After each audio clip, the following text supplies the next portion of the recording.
Hi hello నమస్తే welcome to NTV business. నేను మీ Ramya Chowdary. So first time plot purchase చేయాలి అనుకునే వాళ్ళకి చాలా డౌట్స్ ఉంటాయి. అసలు లీగల్గా ఎలా చెక్ చేసుకోవాలి, లొకేషన్ ఎక్కడ చెక్ చేసుకోవాలి, ఇలా నెంబర్ ఆఫ్ డౌట్స్ ఉంటాయి. సో ఆ డౌట్స్ అన్ని మనకి ఈరోజు క్లారిఫై చేయడానికి ఇప్పుడు మనతో ఉన్నారు నంది రామేశ్వరరావు గారు, TEDx speaker and legendary award గ్రహీత. వారితో మాట్లాడదాం. హాయ్ సార్, Hi, ఎలా ఉన్నారు? top of you. Super, wow, nice sir. Yes sir. So first plot purchase చేయాలి అనుకున్నప్పుడు, అంటే ఒక 20-30 లక్షలు ఇన్వెస్ట్ చేసేటప్పుడు చాలా డౌట్స్ ఉంటాయి. అసలు లొకేషన్ ప్రాపర్గా ఎలా సెలెక్ట్ చేసుకోవాలి, ఎలా ఇన్వెస్ట్ చేయాలి అని. సో మరి మీ 30 years ఎక్స్పీరియన్స్తో చెప్పండి సార్, ప్లాట్ పర్చేస్ చేయాలి అనుకునే వాళ్ళకి ఎలాంటి గైడెన్స్ తీసుకోవాలని? ప్లాట్ అనేది అందరికీ సొంత ఇంటి కళ.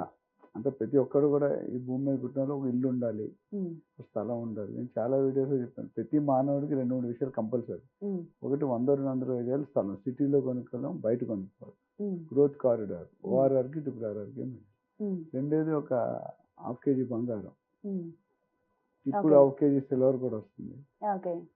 ఇది కంపల్సరీ ఉండాలి. ఎందుకంటే ఎమర్జెన్సీలో ఒకప్పుడు రియల్ ఎస్టేట్ ఉంటుంది, ఒకప్పుడు స్టాక్ మార్కెట్ ఉంటుంది, ఒకప్పుడు గోల్డ్ మార్కెట్ ఉంటుంది, మ్యూచువల్ ఫండ్స్ కదా.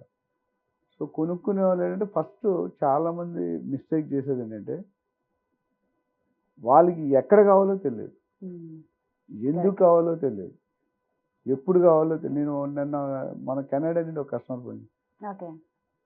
సార్ నేను ఒక ప్లాట్ కొనుక్కున్నాను, ఎక్కడైనా పర్లేదు సార్, ఎంత బడ్జెట్ అయినా పర్లేదు సార్, పర్పస్ ఏదైనా పర్లేదు అంటే. అది మా బస్ స్టాండ్ నుంచి మా ఊరికి ఏ బస్ వెళ్తుంటే ఏం చెప్తాను, బస్ స్టాండ్ నిల్చొని మా ఊరికి ఏ బస్ వెళ్తుంటే చెప్పగలవా?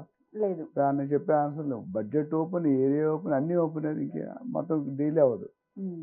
So they should know what is the purpose of by. ఒకటి. రెండోది విచ్ లొకేషన్ అండ్ వై. చాలా మందికి భార్య ఒక దగ్గర పనిచేస్తుంది, భర్త ఒక దగ్గర పనిచేస్తుంది, పిల్లలు ఒక దగ్గర చదువుతారు, అమ్మా నాన్న ముసలి వాళ్ళు ఉంటారు. ఇవన్నీ కాంబినేషన్లో వెరీ టఫ్. రెండోది బడ్జెట్ 50 లక్షలు, 40 లక్షలు, 130 లక్షలు. అది డైరెక్ట్గా వాళ్ళే పెట్టుకుంటారా, లోన్కి వెళ్తారా? కొంతమంది లోన్కి వెళ్దాం ఉంటుంది, లోన్ ఎలిజిబిలిటీ ఉంటుంది, ఆల్రెడీ వాడు credit CIBIL score not good. ఏమవుతుంది, ₹1,00,000 శాలరీ వస్తుంది, ఆయన ఆల్రెడీ 30,000 ఈఎంఐ కార్లోనో ఇంకేదో కడుతున్నాడు. స్టాటిస్టిక్స్ రికార్డ్ ప్రకారం మనిషికి వచ్చే శాలరీలో 40% నుండి ఎక్కువ ఈఎంఐ దాటకూడదు. 40% వరకు పెట్టుకోవచ్చు. అంటే ₹1,00,000 అంటే 40,000 ఈఎంఐ ఉండాలి. దీనికి ఎంత వస్తుంది? ఇప్పుడు 30,000 ఆల్రెడీ లోన్ ఉంది, భార్యకి నెలలు కొన్నాడు, కారు కొన్నాడు, భూమి కొన్నాడు, 10,000 ఎలా కడతాడు? 10,000 రాదు. 50 లక్షలు తీసుకుంటే 50,000 ఈఎంఐ ఉంటుంది. సో ఇది ఒక క్లారిటీ తీసుకోవాలి. తర్వాత ఎంతకాలం ఉంచుదాం అనుకుంటాడు ఆ స్థలాన్ని. కొంతమంది ఇప్పుడు మనం అంతకుముందు కూడా చాలాసార్లు మాట్లాడాం, ఉండడానికి కొనుక్కోవచ్చు, ట్రేడింగ్ కొనుక్కోవచ్చు, రిటర్న్ ఆన్ ROI అంటాం, return on investment, rental income అలాంటివి. నాలుగోది లాంగ్ టర్మ్. మీ అమ్మమ్మ నువ్వు పుట్టినప్పుడు రాస్తుంది 20 సంవత్సరాలు రమ్య చౌదరి, అది లాంగ్ టర్మ్. ఈ నాలుగిట్లో ప్రతిదానికి రూల్ వేరు ఉంటుంది, స్ట్రాటజీ వేరు ఉంటుంది. అది తెలుసుకోవడానికి ట్రై చేస్తాం. తెలిసిన తర్వాత ఇప్పుడున్న పరిస్థితిలో ఆయన బడ్జెట్ 40-50 లక్షలు అంటే సిటీలో కొనే పరిస్థితి లేదు. ఇక్కడ 4 లక్షలు గజం మీరు ఆఫీస్ ఉన్నది, 4 లక్షలు ఎన్ని గజాలు కొనుక్కుంటాం? 50 లక్షలు, 10-12 గజాలు వస్తుంది, దేనికి పనికిరాదు. జనరల్ మీకు చెప్తారు టవల్కి ఎక్కువ, లుంగికి తక్కువ అని.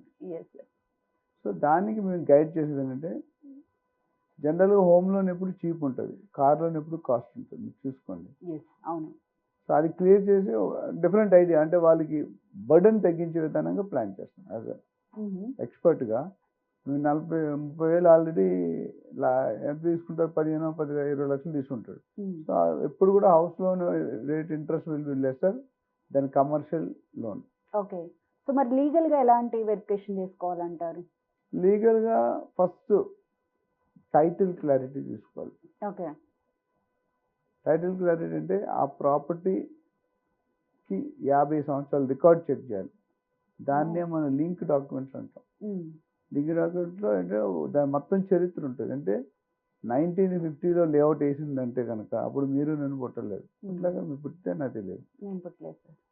సో 50 ఇప్పుడు 20, 75 సంవత్సరాలు రికార్డ్ చూస్తే మంచిది. ఒకవేళ 75 సంవత్సరాలు దొరకకపోతే కనీసం 40-50 సంవత్సరాలు ఎవరి దగ్గర నుండి ఎన్ని ఇప్పుడు ఏముంటుంది, ఒక్కొక్కరు అమ్ముతుంటారు, ఒక్కొక్కరు కొంటుంటారు, ఒక్కొక్కరు అవును. అమ్ముతుంటారు, ఒకరు కొంటుంటారు. ట్రాక్ రికార్డు ఒక చైన్ నుండి ఇంకో చైన్ మారినప్పుడు డాక్యుమెంటేషన్ ఫర్ Okay. ఎగ్జాంపుల్ ఒక గ్రాండ్ ఫాదర్ ఉన్నారు, వీళ్ళమ్మ రాయలేదు, సడన్గా ఎక్స్పైర్ అయిపోయారు. ఉమ్, లింక్ తప్పిపోతుందిగా.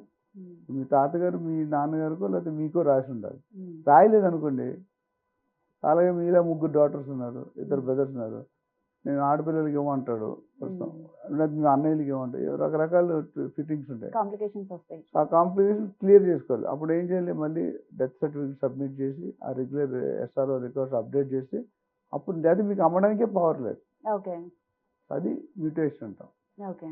అట్లా ఈసీ ఎన్కంబరెన్స్ సర్టిఫికేట్, ఉమ్, దాంట్లో ఏంటంటే మార్ట్గేజ్లో ఉన్నా, ఉమ్, లోన్ ఉన్నా అలాంటివన్నీ బయటపడతాయి. ఇప్పుడు Okay. ఎవరి పేరు ఉంది, ఎవరి పేరు ఉండాలి. ఒక్కోసారి ఏమవుతుందంటే బిల్డర్ అమ్మినప్పుడు బిల్డర్ షేర్లో ఉండొచ్చు, ఉమ్, ల్యాండ్ ఓనర్ షేర్లో ఉండొచ్చు, ఉమ్, ఇన్వెస్టర్ షేర్లో ఉండొచ్చు, లేకపోతే ఎవరి పేరు ఉండకపోవచ్చు. ఉమ్, ఒకవేళ ఆల్రెడీ ప్లాట్ అమ్మేసినట్టు అదే లేఅవుట్లో ఉంటే అది బయటపడుతుంది, అది మనం కొనకూడదు, ఓకే.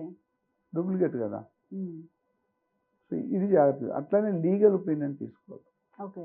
లీగల్ ఒపీనియన్ అంటే మొత్తం అవన్నీ వెరిఫై చేసి సర్వే నెంబర్ కరెక్ట్ ఉందా, నాలా కన్వర్షన్ అయిందా, ఉమ్, అట్లనే జోన్లో ఏమున్నాయి, ఏ జోన్ ఎఫ్టిఎల్ బఫర్ జోన్లో ఉందా, ఉమ్, ఇట్లాంటి పాయింట్స్ అన్నీ మనం చెక్ చేసుకోవాలి. దాన్ని చెక్ చేసుకోవడానికి మెథడ్స్ ఉన్నాయి, వెబ్సైట్స్ ఉన్నాయి. lakes.hmda.gov అంటే ఎఫ్టిఎల్ బఫర్ జోన్, మీ మండల్ పేరు, సర్వే నెంబరు, గ్రామం, పంచాయతీ, విలేజ్ పెడితే ఉమ్, అది వచ్చేస్తుంది. ప్రొహిబిటెడ్ లిస్ట్లో ఉందా, నాన్ ప్రొహిబిటెడ్ లిస్ట్లో ఉందా, ఓకే. అది తీసుకోవాలి. Yes. అట్లా బ్యాంక్ లోన్ వస్తుందా రాదా, ఈయనకి వస్తుందా లేదా, ప్లాట్కి వస్తుంది, రెండు చూసుకోవాలి. ఓకే. ఒకసారి చాలా మంది కొనేసుకుంటారు, ఈయనకి ఎలిజిబుల్ ఉంటుంది. ప్రాపర్టీ మంచిదే, ఉమ్, బిల్డర్ మంచోడే, ఉమ్, నీదే డబ్బులు లేవు, నువ్వు మంచోడే, కానీ CIBIL rating, um, character in a bank. CIBIL అంటే ఏంటి, ఉమ్, జనరల్గా మనం బయట పబ్లిక్ క్యారెక్టర్, పెళ్లి అవును. చేసుకుంది అమ్మాయి క్యారెక్టర్, అబ్బాయి క్యారెక్టర్, అట్లా బ్యాంకులో క్యారెక్టర్ అది. ఓకే. ఆ క్యారెక్టర్ అవుతే డబ్బులు లేరు, ఓకే. నా గరక నా ఘాటుగా. Yes sir. సో ఇలాంటివి మనం మీరు ఇచ్చిన 2 నిమిషాల్లో మాట్లాడడం చాలా కష్టం నాకు. ఇప్పుడు ఫాస్ట్ ర్యాపిడ్ ఫైర్ లా చెప్తావు, ఓకే. బట్ నువ్వు ఇచ్చే 3-4 నిమిషాలు అంత, ఇది ఒక పెద్ద ocean okay. Library. Yes. So ఇట్లా మెయిన్ డాక్యుమెంట్ గవర్నమెంట్ పర్మిషన్స్, ఉమ్, రేరా, డిటిసిపి, హెచ్ఎండి ఉమ్, అన్నీ చెక్ చేసుకోవాలి. చేసుకోవాలి. ఓకే. అంటే బిల్డర్ రెప్యుటేషన్ ఎట్లా ఉంది, ఉమ్, బిల్డర్ ఎన్ని ప్రాజెక్ట్స్ చేశాడు, ఉమ్, ఎన్ని ప్రాజెక్ట్స్ చేశాడు అనేది ఇంపార్టెంట్ కాదు, ఉమ్, ఎన్ని ప్రాజెక్ట్స్ ఎంత టైంలో డెలివరీ చేశాడు, కరెక్ట్. కరెక్ట్ టైంలో చేశాడు లేదా, ఉమ్, కస్టమర్ రివ్యూస్ ఎట్లా ఉన్నాయి, సైట్లో ఎట్లా ఉంది, ఎంప్లాయీస్తో మాట్లాడు, పాస్ట్ కస్టమర్స్ అంతకుముందు ప్రొవైడ్ చేస్తుంటే కస్టమర్స్ ఉమ్, ఉన్నారా లేదా, ఉమ్, ఆ కస్టమర్స్ ఏమంటున్నారు, ఉమ్, మీరు పాత కంప్లీట్ చేసిన ప్రాజెక్ట్ ఫిజికల్గా చూడండి, ఓకే. మీకే తెలిసిపోతుంది మెయింటైన్ అవుతుందా లేదా. ఉమ్, ఇలాంటివన్నీ చూసుకుంటే మీరు కొనుక్కున్న తర్వాత 3 పువ్వులు 6 కాయలుగా ఉంటాయి. Super super sir. So legal గా చెక్ చేసుకోవాలి, మనం అన్ని కస్టమర్ రివ్యూస్ చూసుకొని మనం ఒక ప్లాట్ అనేది పర్చేస్ చేసుకోవాలి. Nothing less than marriage. Right. ఇల్లు కట్టి చూడు, పెళ్లి చేసి చూడు. Yes correct. Thank you sir. Thank you.